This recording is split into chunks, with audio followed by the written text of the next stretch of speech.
नमस्कार दोस्तों, स्वागत है आपका हमारे इस चैनल धूप धनुषी आरती में। दोस्तों, आज जो है ठाकुर जी की प्राण प्रतिष्ठा को लेकर कई सारे रिक्वेस्ट हमें मिले हैं, तो उसके ऊपर ही हमारा आज का ये वीडियो है। ठाकुर जी की प्राण प्रतिष्ठा को लेकर एक जन ने राजस्थान से हमें कहा है वो श्रीनाथ जी की प्राण प्रतिष्ठा करना चाहते, एक जन ने कहा है वो कहाँ से है याद नहीं आ रहा है मुझे, शायद दिल्ली आदि से होंगे। राधा कृष्ण के जो है उन्हें प्राण प्रतिष्ठा करना है। एक जन ने कहा है कि उनको जो है लक्ष्मी नारायण की प्राण प्रतिष्ठा जो है जन्माष्टमी के दिन करना है। पहली बात, ये प्राण प्रतिष्ठा आदि विधि से लेकर अधिवास अधिवासनम सभी कुछ जो है चैनल में अपलोड किया हुआ है। आप लोग खोज कर तो देखते नहीं हैं, ज़्यादा से ज़्यादातर लोग खोज कर देखते नहीं। नए वाले की मैं बात ही नहीं कर रहा हूँ, जो पुराने वाले हैं वो भी नहीं करते हैं। या तक कि जो लोग वीडियो देखते हैं वो डिस्क्रिप्शन में मैंने मंत्र आदि जो लिख कर रखा होता है वो भी नहीं देखते हैं। आराधना पथ में, धर्म पथ में थोड़ा बहुत मेहनत करना ज़रूरी होता है, परिश्रम करना ज़रूरी होता है। सभी ये आसान तरीका नहीं होता है कि दादा को बस मेल कर दिया, दादा ये हमें इसका क्या होगा, ये इसका नाम क्या होगा। 80% वीडियो मैंने अपलोड करके रखा है। आप लोग ना तो प्लेलिस्ट में देखते हैं, आप लोग ना तो खोज कर देखते हैं। आसान तरीका आप लोगों का क्या है, मेल कर देते हैं बस दादा को एक, और पूछ लेते हैं ये वाला वीडियो दादा, ये वाले विषय क्या होगा, इससे क्या होगा। अरे मैंने बना कर रखे हैं वो सारे वीडियो, तो आप अगर वो सारे वीडियो नहीं देखेंगे, अगर फिर से मुझे उनके ऊपर मेल करना पड़े, उनके ऊपर बताना पड़े, तो ये समय नष्ट होता है। इससे जो है तो थोड़ा सा परिश्रम आपको भी करना होगा। ये सारे विषय जो है थोड़ा ध्यान में रखिए कि थोड़ा सा परिश्रम आपको भी करना होगा। आराधना करना ना इतनी सरलता से और सहजता से नहीं होता है, बहुत परिश्रम करना पड़ता है, तब जाके जो है आराधना और धर्म पथ में आगे बढ़ा जाता है। और ऐसे सहजता में रहेंगे तो कभी भी आगे नहीं बढ़ पाएंगे। ये लिख कर रखिए एकदम, जो है कभी भी आगे नहीं बढ़ पाएंगे। मैं बस आप लोगों को, आप मेल करेंगे मैं बस बताता जाऊंगा, इससे कुछ नहीं होने वाला। वो जो है उस टाइम के लिए। पर अगर आप खुद इन सारी चीज़ों में परिश्रम करेंगे तो देखिए खुद आपके भीतर जो है वो सत्वगुण जागृत होते हैं। सत्वगुण जागृत होते हैं इस तरह के। मेहनत नहीं करेंगे कभी भी आराधना आदि में, कभी भी सत्वगुण में नहीं पहुंच पाएंगे। खाली पूजा करने से सत्वगुण नहीं होता है, सत्वगुण में प्रतिष्ठित होना पड़ता है। तो सभी कुछ जो है ज़रूरी होता है। तो ठाकुर जी की प्रतिष्ठा को लेकर ये है। पहली बार ये जो है श्रीनाथ जी की प्रतिष्ठा के विषय में आया है। बहुत अच्छा लगा मुझे। मैंने जो है नाथद्वारा में श्रीनाथ जी के दर्शन किए थे, और गोवर्धन नाथ भी कहते हैं इसे, गोवर्धन नाथ ही जो है श्रीनाथ जी है। और वृंदावन में पहले थे, अभी तो नाथद्वारा में वो उनके पूजन आदि किए जाते हैं। वैष्णवीय परंपरा से जो है पूरे जो है वल्लभ समाज उनके पूजन आदि करते हैं। तो ठाकुर जी के प्राण प्रतिष्ठा आप जिस भी दिन कर रहे हैं, जैसे कि देखिए जन्माष्टमी 2 दिन होता है। एक तो स्मार्तमत से होता है जो रात्रिकालीन अष्टमी होता है, और एक उदया तिथि से अष्टमी में होता है जो वृंदावन आदि में मनाया जाता है। इस बार भी जैसे बाकी बिहारी जी के जन्माष्टमी जो है 27 अगस्त को मनाया जाएगा। 27 अगस्त को जो है जन्माष्टमी का उत्सव जो है वो मनाया जाएगा बाकी बिहारी जी वृंदावन में जो है। और बाकी जगहों पर खासकर पूर्वी भारत आदि में स्मार्त मत से ही जो है जन्माष्टमी मनाए जाते हैं। तो आप अगर जन्माष्टमी में अगर आप जो है प्रतिष्ठा करना चाहते तो आप सुबह के समय ही करिए। मतलब अगर आप जो है 26 तारीख कर रहे हैं तो भी आप सुबह के समय करिए, और शाम में जाकर जो है यानी कि रात्रिकालीन पूजा आदि आप अलग से करिए, पर मूर्ति प्रतिष्ठा आदि जो है वो आप सुबह के समय ही करिएगा, पूर्वाह्न में ही करिएगा। और अगर आप 27 तारीख करना चाहें तो 27 तारीख कर सकते हैं। पर कई लोग जैसे कि रात्रिकालीन जन्माष्टमी में ही पूजन करते हैं, जिनका जैसे 26 तारीख अगर होगा, तो अगर जो है मूर्ति प्रतिष्ठा करना चाहते तो उन्हें पूर्वाह्न के समय ही करना चाहिए, सुबह के समय ही करना चाहिए। यानी कि 26 तारीख रात को अगर आप जन्माष्टमी मना रहे तो 26 तारीख रात को जो है विग्रह प्रतिष्ठा नहीं होंगे, सुबह आपको करना होगा। और अगर आप 27 तारीख कर रहे हैं तो 27 तारीख करिए। तो विग्रह प्रतिष्ठा में क्या क्या क्रम में आपको जाना होगा। देखिए घर के विग्रह प्रतिष्ठा में जो है मैं आपको बहुत सरलता से एक विषय बताता हूँ। ठाकुर जी की प्रतिष्ठा के लिए जो है आप अधिवासनम करिए। अधिवासनम का अर्थ होता है सुगंधित आदि से जो है धूपन करना, और उससे जो है मतलब मूर्ति प्रतिष्ठा के पहले की ये कृत्य अधिवासनम। ये अधिवासनम और अधिवास होता है। अधिवास की यहाँ पर आवश्यकता नहीं है। अधिवास जैसे कि दुर्गा पूजा में महिगंध्य, धान्य, शिला आदि इससे किए जाते हैं। इसका एक्चुअल में दुर्गा पूजा, बहुत सारे लोग कहते हैं कि ये वैदिक जो है विधि है। असल में ये जो मंत्र दुर्गा पूजा में इसके मंत्र जो इस्तेमाल किए, मंत्र जो प्रयोग किए जाते हैं वो वैदिक होते हैं। पर ये जो सारे द्रव्य आदि हैं ये असल में वैदिक नहीं है, ये लोकाचार के द्रव्य ही बोल सकते हैं आप। इसलिए वरणडाला में यानी प्रशस्ति पात्र में रखकर जो है वैदिक मंत्र के साथ अधिवास किए जाते हैं। वैदिक मंत्र के साथ अधिवास किए जाते हैं, इसीलिए इसे वैदिक कहा जाता है। पर मूल अगर वैदिक कृत्य कहा जाए या फिर जो है हमारे जो परंपरा, हमारे आगम परंपरा आदि में भी जो है अगर हम शोधन आदि के विषय के बारे में देखें तो उसमें जो है, और विशेषकर क्योंकि सभी लोग वैदिक अधिवासनम के विषय में ही बात करते हैं, तो वैदिक अधिवासनम अगर आप सच में अधिवास करना चाहते तो वो अधिवासनम होता है।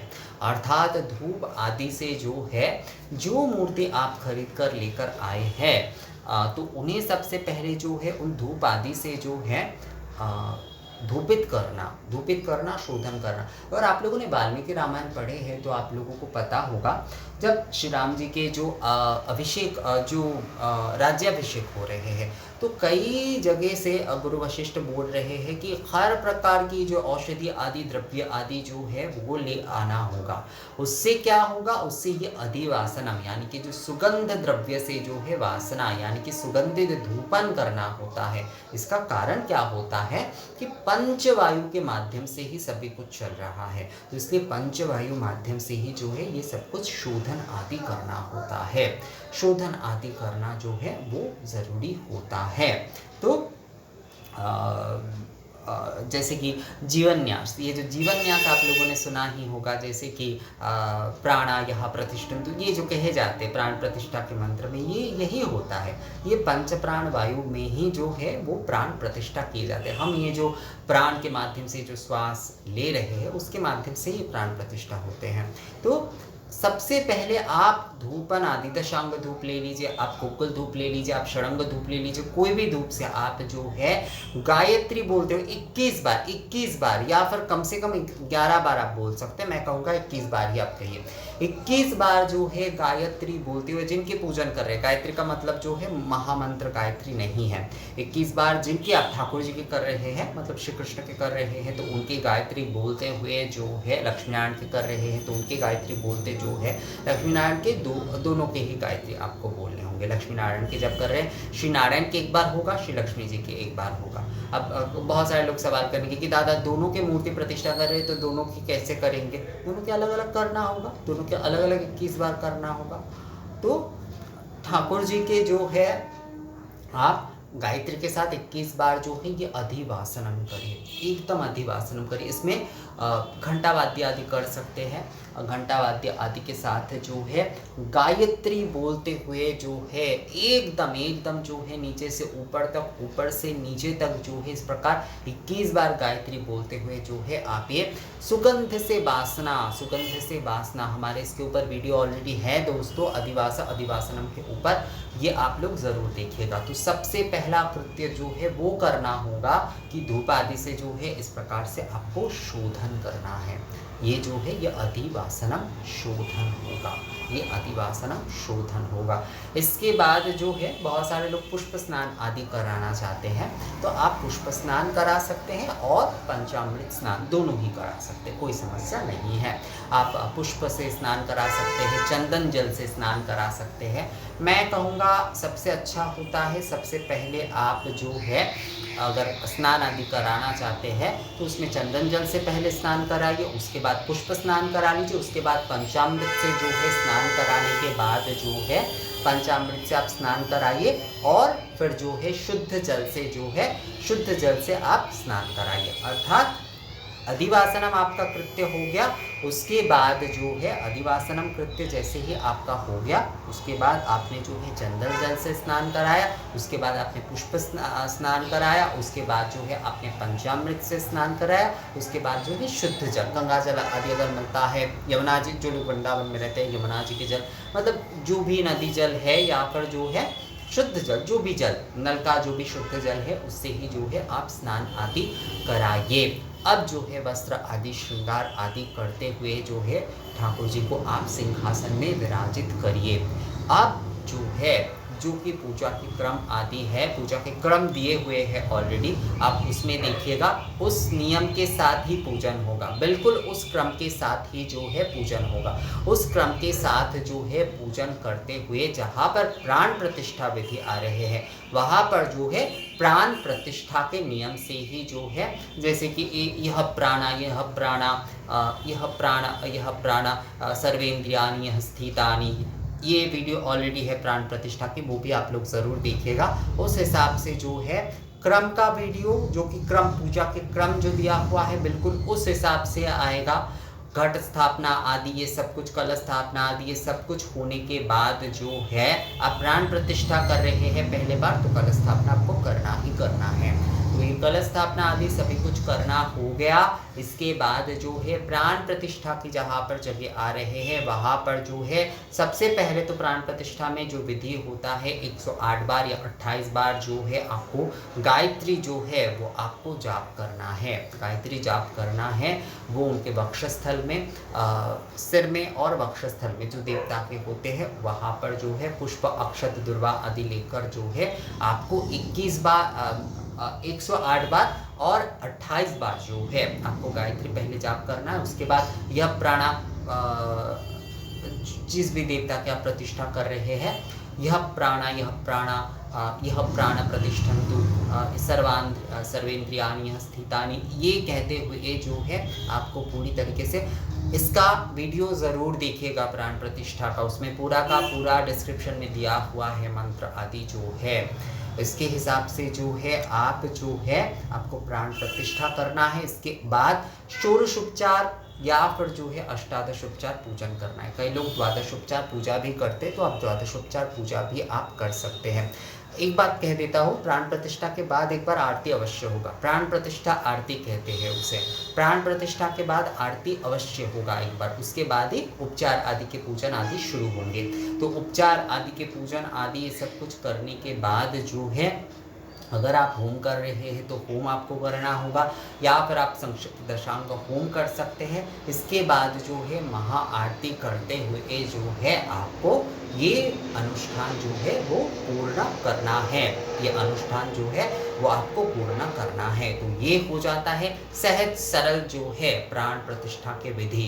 तो ठाकुर जी के अगर आप जो है प्राण प्रतिष्ठा कर रहे हैं तो सर्वप्रथम 21 बार जो है गायत्री मंत्र के साथ जो है जिनके आप प्रतिष्ठा कर रहे हैं उनके गायत्री मंत्र के साथ जो है आपको धूप अधिवासनम करना होगा। सुगंधित आदि धूप आदि से जो है आपको अधिवासनम करना होगा। इसके बाद जो है आपको जो चंदन जल है उससे आपको स्नान कराना है, जो पुष्प है उससे स्नान कराना है, जो पंचामृत है उससे आपको स्नान कराना है। उसके बाद शुद्ध जल से जो है उससे आपको स्नान कराना है। इसके बाद श्रृंगार आदि करके जो है उन्हें जो सिंहासन है उनके वहाँ पर जो है उन्हें विराजित करिए।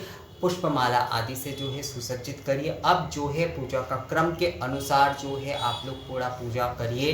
अब जो जहाँ पर जो है कलश स्थापना आदि सभी कुछ करने के बाद ये जो प्राण प्रतिष्ठा की जहाँ पर विषय आ रहे हैं वहाँ पर जाकर जो है आपको सबसे पहले तो आपको गायत्री जो है वो जाप करना है 108 बार, 28 बार जो है गायत्री आपको जाप करना है। उसके बाद जो है यह प्राणा आदि ये बोलते हुए जो है आपको प्राण प्रतिष्ठा करना है। फिर आपको प्राण प्रतिष्ठा की आरती करना है। इसके बाद आपको षोडश उपचार या अष्टादश उपचार से आपको पूजन करना है, चाहे तो द्वादश उपचार से भी आप पूजन कर सकते हैं।